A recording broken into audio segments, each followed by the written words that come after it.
नमस्कार दोस्तों, स्वागत है आप सभी का एक बार फिर से धारिका कैरियर इंस्टीट्यूट की ऑनलाइन यूट्यूब क्लास में। जैसा कि हम राजस्थान भूगोल को लेके अपनी पिछली कुछ कक्षाओं में चर्चाएं कर चुके हैं, उसी कड़ी में हम राजस्थान के जो भौतिक प्रदेश हैं उनसे संबंधित कुछ तथ्यों पे आज चर्चाएं करने वाले हैं। दोस्तों, जितनी भी राजस्थान से संबंधित परीक्षाएं हो रही हैं उन सभी में अपना एक विशेष महत्वपूर्ण योगदान है इस राजस्थान के भौतिक प्रदेश चैप्टर से। जैसा कि राजस्थान के जितने भौतिक प्रदेश हैं उनसे संबंधित भौगोलिक स्वरूप को लेके, विभिन्न क्षेत्रों में अपवाह तंत्र को लेके, कृषि से संबंधित, मृदाओं से संबंधित, या फिर अगर हम बात करें तो खनिजों से संबंधित अनेक जो प्रश्न हैं वो पूछे जा चुके हैं।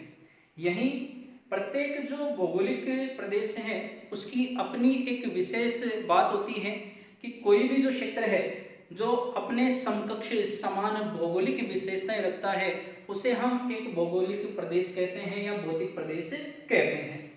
अब बात आती है कि साहब राजस्थान को भौतिक प्रदेशों में विभाजित करें तो उसका आधार क्या है। वर्तमान परिप्रेक्ष्य में अगर देखें तो राजस्थान को सामान्य भौगोलिक विशेषताओं के आधार पर बांटा गया है, लेकिन अगर हम बात करते हैं विभाजन की प्रक्रिया के बारे में तो राजस्थान को सर्वप्रथम भौगोलिक प्रदेशों में बांटने का कार्य किया था प्रोफेसर वीसी मिश्रा। और प्रोफेसर वीसी मिश्रा की अगर हम बात करते हैं तो उन्होंने राजस्थान को सर्वप्रथम 7 भौतिक प्रदेशों में बांटा था। उन्होंने यहाँ की भौगोलिक विशेषताओं, यहाँ की कृषि संबंधित विशेषताओं को लेके और यहाँ से संबंधित जितने भी अन्य तथ्य हैं उनके आधार पर अपना पहला वर्गीकरण प्रस्तुत कर दिया था।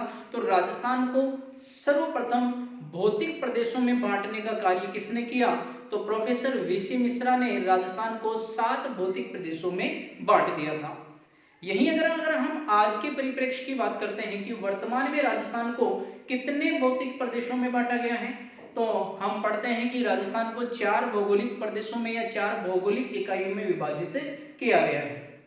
अब ये 4 भौगोलिक इकाइयां कौन सी हैं? पश्चिम से पूर्व की ओर अगर हम चलते हैं तो राजस्थान को पश्चिमी मरुस्थलीय प्रदेश, मध्यवर्ती जो अरावली प्रदेश है या मध्यवर्ती पर्वतीय प्रदेश, पूर्वी मैदानी प्रदेश और दक्षिणी पूर्वी पठारी प्रदेश, इस प्रकार से हम 4 भौतिक प्रदेशों में बांट देते हैं। तो आइए चर्चा करते हैं इनके बारे में।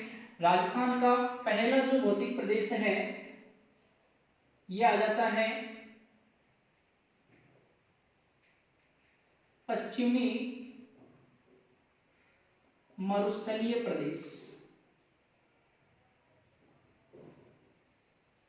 देखिए, मरुस्थलीय प्रदेश के बारे में अगर हम बात करते हैं तो राजस्थान का सबसे बड़ा भौतिक प्रदेश है जो राजस्थान के लगभग 61% भूभाग पर फैला हुआ है। थार मरुस्थल का विस्तार यहाँ देखने को मिलता है। हम इसकी जितनी भी विशेषताएं हैं उनको पढ़ने से पहले भौतिक प्रदेश का एक छोटा सा चार्ट बनाना चाहेंगे और इस चार्ट में आपको लगेगा कि हम बहुत सारे प्रश्नों को हल करने वाले हैं। ये एक फ्लो चार्ट रहेगा अपना, जिसमें 4 भौतिक प्रदेशों को उनके उपभागों में हम विभाजित करने वाले हैं। तो राजस्थान का पहला जो है पश्चिमी मरुस्थलीय प्रदेश। इस पश्चिमी मरुस्थलीय प्रदेश को अगर देखें तो हमने यहाँ पश्चिमी मरुस्थलीय प्रदेश को 2 उपभागों में बांटना है दोस्तों। और प्रश्न बनता भी है कि मरुस्थलीय प्रदेश को 2 भागों में बांटने वाली वर्षा रेखा, वापस सुनिएगा कि मरुस्थलीय प्रदेश को 2 भागों में बांटने वाली वर्षा रेखा, तो जब भी वर्षा रेखा का नाम आता है रटा रटा ऐसा शब्द आता है कि सब 50 सेंटीमीटर, लेकिन हमने यहाँ पर बात की है पश्चिमी मरुस्थलीय प्रदेश की, न कि राजस्थान की, क्योंकि कई बार प्रश्न बन चुका है राजस्थान को 2 भागों में बांटने वाली वर्षा रेखा की बात करते हैं तो 50 सेंटीमीटर, लेकिन अगर मरुस्थलीय प्रदेश की हम बात करते हैं तो 25 सेंटीमीटर वर्षा रेखा है जिसने मरुस्थलीय प्रदेश को 2 भागों में बांट दिया। और इसके पश्चिमी भाग को तो हम कहेंगे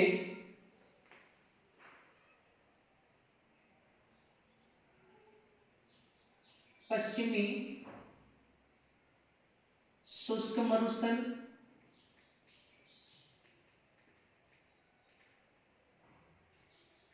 और दूसरा है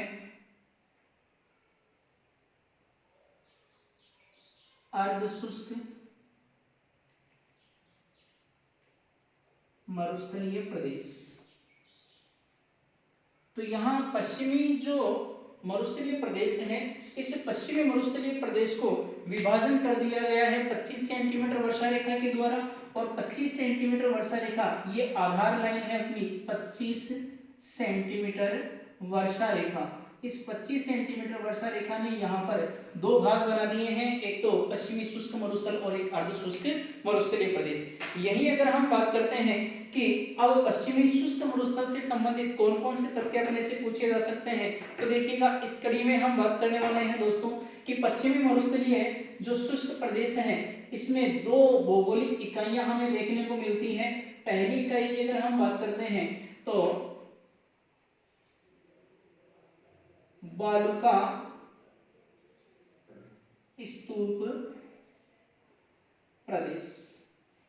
बालुका स्तूप प्रदेश वह क्षेत्र जहां विभिन्न प्रकार के मिट्टी के टीलों का निर्माण होता है, इसे हम पश्चिमी क्षेत्र के बालुका स्तूप प्रदेश के अंतर्गत रखते हैं। वहीं कुछ क्षेत्र ऐसे हैं जहां पर इन बालुका टीलों का निर्माण नहीं होता, तो बालुका स्तूप मुक्त प्रदेश। पश्चिमी शुष्क मरुस्थल को दो भागों में बांट दिया है, बालुका स्तूप प्रदेश, बालुका स्तूप मुक्त प्रदेश। यहाँ अगर हम बात करते हैं बालुका स्तूप प्रदेश की, तो फॉर एग्जांपल कि विभिन्न प्रकार के जो मिट्टी के टीले हैं इनका यहाँ निर्माण हो जाता है लगभग मार्च से सितंबर माह के दौरान। जब वायु प्रवाह होता है तो वायु के अपर्दन और निक्षेपण के द्वारा विभिन्न मिट्टी के टीले बनते हैं, जैसे अनुप्रस्थ, बालुका स्तूप, जैसे अनुदैर्ध्य बालुका स्तूप, बरखान, तारांकित, इस प्रकार के कुछ मिट्टी के टीले हैं जिनका निर्माण होता है। अब यहाँ इनकी डिटेल जो है वो हम आगे पढ़ेंगे। तो देखिएगा बालुका स्तूप मुक्त प्रदेश की अगर हम बात करते हैं कि वे क्षेत्र जहाँ पर मिट्टी के टीलों का निर्माण नहीं होता, तो यह क्षेत्र आता है पोखरण से फलोदी के मध्य। पोखरण से फलोदी के मध्य अगर क्षेत्र की बात करते हैं तो यहाँ पर मिट्टी के टीलों का निर्माण नहीं होता। यहाँ बलुआ पत्थर प्रकार की अवसादी या परतदार शैलों के जमाव देखने को मिलते हैं, तो इन क्षेत्रों में मिट्टी के टीलों का अभाव पाया जाता है। तो ये तो पहला भाग है पश्चिमी मरुस्थलीय प्रदेश का। अगर हम अर्धशुष्क मरुस्थलीय प्रदेश की बात करते हैं दोस्तों, तो इस अर्धशुष्क मरुस्थलीय प्रदेश को पुनः हम विभाजन करने वाले हैं इसके उपभागों में। अरावली पर्वतमाला के पश्चिम में मिलने वाली जो बांगर भूमि है या राजस्थान की जो उच्च भूमि है, इस उच्च भूमि को ही अर्धशुष्क मरुस्थल कहा गया है। और इसके अंतर्गत हमें जो भौतिक इकाइयां मिलने वाली हैं, देखिएगा घग्गर नदी बेसिन,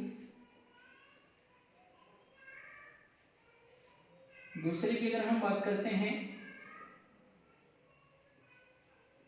शेखावाटी उच्च भूमि, अगले की अगर हम बात करते हैं नागौरी उच्च भूमि और लूनी नदी बेसिन। देखिएगा चार उपभाग हमें देखने को मिल रहे हैं जो अरावली पर्वतमाला के पश्चिम में है, जिसमें पहला है घग्गर नदी बेसिन। घग्गर नदी बेसिन की अगर हम स्थानीय संकल्पना की बात करते हैं तो घग्गर नदी के पाठ को यहाँ एक उपनाम दिया गया है और इसे कहा जाता है नाली प्रदेश। गंगानगर और हनुमानगढ़ का जो क्षेत्र है, घग्गर नदी अपवाद तंत्र को हम नाली प्रदेश कहते हैं। शेखावाटी उच्च भूमि की अगर हम बात करते हैं तो शेखावाटी उच्च भूमि के अंतर्गत यहाँ पर एक नदी प्रवाहित होती है जिसे हम कहते हैं कांतली नदी, और कांतली नदी के अपवाद क्षेत्र को तोरावाटी प्रदेश कहते हैं। तोरावाटी प्रदेश। यही अगर हम नागौरी उच्च भूमि की बात करते हैं तो नागौर और अजमेर से संबंधित कुछ क्षेत्र जिसे राजस्थान की कुब्बड़ पट्टी की संज्ञा दी गई है, राजस्थान की कुबड़ पट्टी। और अगले चरण में अगर हम बात करते हैं लूनी नदी बेसिन, तो लूनी नदी बेसिन को यहाँ पर गोडवाड़ प्रदेश कहा जाता है, गोडवाड़ प्रदेश। तो सामान्य से शब्द अगर गोडवाड़ प्रदेश की बात करते हैं तो लूनी नदी बेसिन, अगर हम कांकनी नदी की बात करते हैं तो रवाटी प्रदेश, अगर घग्गर नदी की बात करते हैं तो नाली, और राजस्थान की कुब्बड़ पट्टी की अगर बात करते हैं तो नागौरी उच्च भूमि, जहां पर फ्लोराइड की अधिकता के कारण फ्लोरोसिस एक रोग हो जाता है, और इसी संदर्भ में हम जुड़ जाते हैं राजस्थान की कुब्बड़ पट्टी को लेके। तो देखिएगा ये राजस्थान का पहला भौतिक प्रदेश था। अब राजस्थान का जो दूसरा भौतिक प्रदेश है, इस दूसरे भौतिक प्रदेश के अंतर्गत हम पढ़ते हैं मध्यवर्ती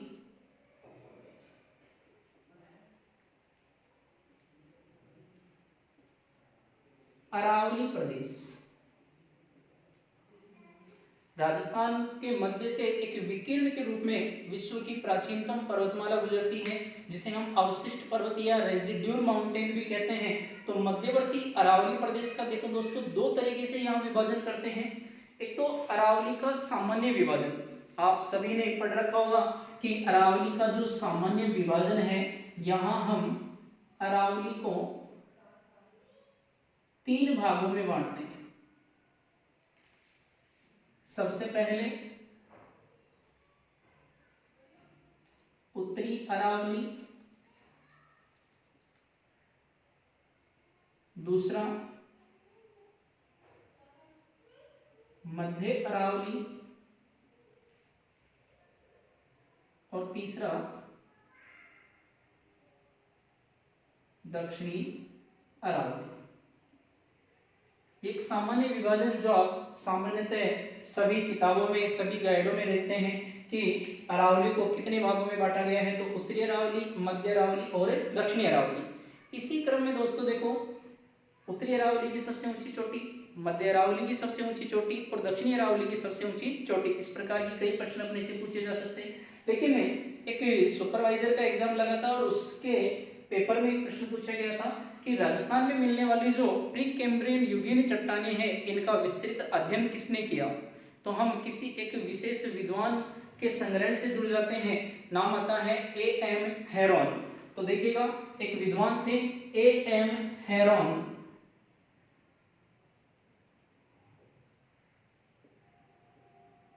और A.M. हेरोन ने राजस्थान के अरावली प्रदेश को 4 मुख्य भागों में बांट दिया।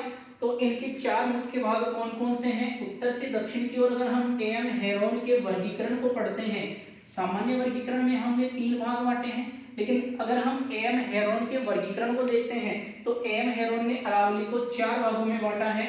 सबसे पहले बात करेंगे दोस्तों अरावली का अलवर खंड, दूसरा जयपुर खंड, तीसरा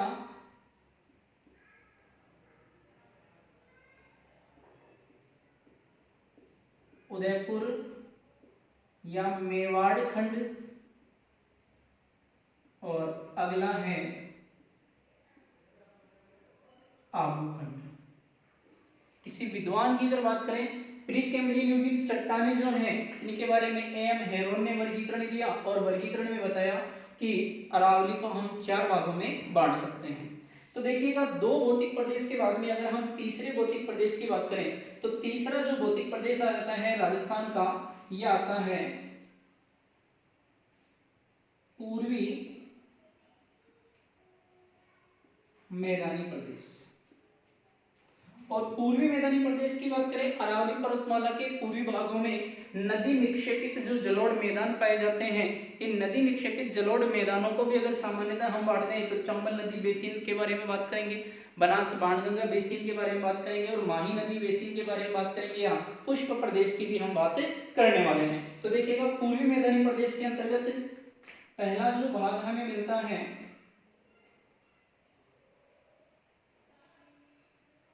चंबल नदी बेसिन, दूसरा है बनास बाणगंगा बेसिन, और तीसरा है माही नदी बेसिन, जिसे छप्पन का मैदान कहा जाता है। ये तीन मुख्यतः हैं, जिसमें चंबल नदी बेसिन, बनास बाणगंगा का उत्तरी पूर्वी का जो भाग है ये आ जाता है, और दक्षिणी राजस्थान की अगर हम बात करते हैं तो माही नदी बेसिन, जिसे छप्पन का मैदान भी कहा जाता है, और एक उपनाम से इसको जाना जाता है। पौराणिक काल में इसे पुष्प प्रदेश की भी संज्ञा दी गई, पुष्प प्रदेश। तो माही नदी का जो बेसिन है, छप्पन का जो मैदान है, ये पुष्प प्रदेश के नाम से जाना जाता है। ये राजस्थान का तीसरा भौतिक प्रदेश था। अब अगर हम बात करते हैं राजस्थान के चौथे भौतिक प्रदेश की दोस्तों, तो राजस्थान का चौथा जो भौतिक प्रदेश आता है ये है दक्षिणी पूर्वी पठारी प्रदेश। और दक्षिणी पूर्वी पठारी प्रदेश की बात करें, ज्वालामुखी लावा के जमाव से, बेसाल्टिक लावा के जमाव से इसका निर्माण हुआ है, और यही कारण है कि यहाँ पर राजस्थान का जो दक्षिणी पूर्वी पठारी प्रदेश है ये एक उपजाऊ प्रदेश है, और इस उपजाऊ प्रदेश में हमें दो मुख्य भाग देखने को मिलते हैं। एक तो आ जाता है विंध्यन कगार,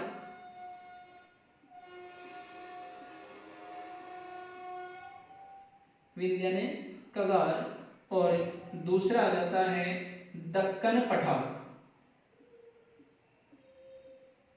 विंध्यन कगार और दक्कन पठार ये राजस्थान के दक्षिणी पूर्वी पठारी प्रदेश के दो मुख्य उपभाग हो जाते हैं। तो इस प्रकार से हमने राजस्थान के भौतिक प्रदेशों को देखा। तो राजस्थान के जो भौतिक प्रदेश हैं इनको हमने चार भागों में बांट दिया। पहला पश्चिमी मरुस्थलीय प्रदेश, दूसरा है मध्यवर्ती अरावली प्रदेश, तीसरे की अगर हम बात करते हैं तो पूर्वी मैदानी प्रदेश, और चौथा आ जाता है दक्षिणी पूर्वी पठारी प्रदेश। तो ये राजस्थान के चार मुख्य भौतिक इकाइयां। तो दोस्तों आज की इस वीडियो में इतना ही।